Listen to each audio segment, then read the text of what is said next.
Okay, so I have two different types of yeast here.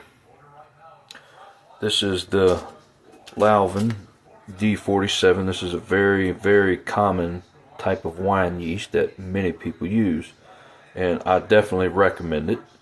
It makes pretty strong wine. It has a tolerance of 14% alcohol by volume, so that's pretty good. Most wines in the store are not even 14%, so that's a pretty good wine yeast to use. This other yeast over here is 48-hour turbo yeast.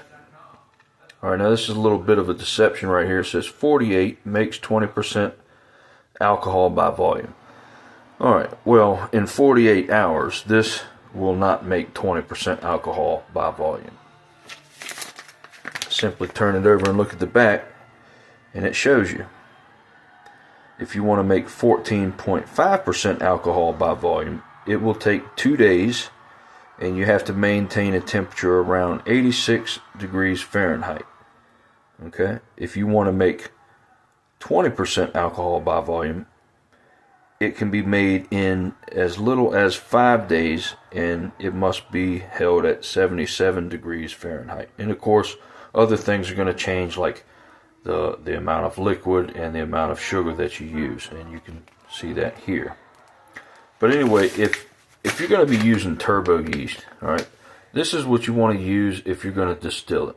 All right, so if you're going to make, sugar shine, or regular moonshine with corn in it or whatever, this is what you would want to use, because it's gonna ferment fast, it's gonna be strong, and it really doesn't matter what it tastes like, because you're gonna be running in the still, and all that yeasty, disgusting flavor is gonna be out of it. All right. So you wouldn't want to use this for regular wine making, because it's gonna give you an off taste. I can promise you that. But this one over here will not. All right. So this is, if you want to make regular straight up wine, you want to use the Lalvin D47. And there's other winemakers yeast, and you also have something called champagne yeast, which if you're after something like a 18 to 20% alcohol by volume, you can use a champagne maker's yeast. But all of these are available at Amazon. Just simply look them up, winemaker's yeast. I mean, both of these will pop up.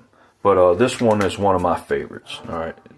It's all across the board, works great for almost every kind of wine, not just grape wine. You can make wine out of practically anything.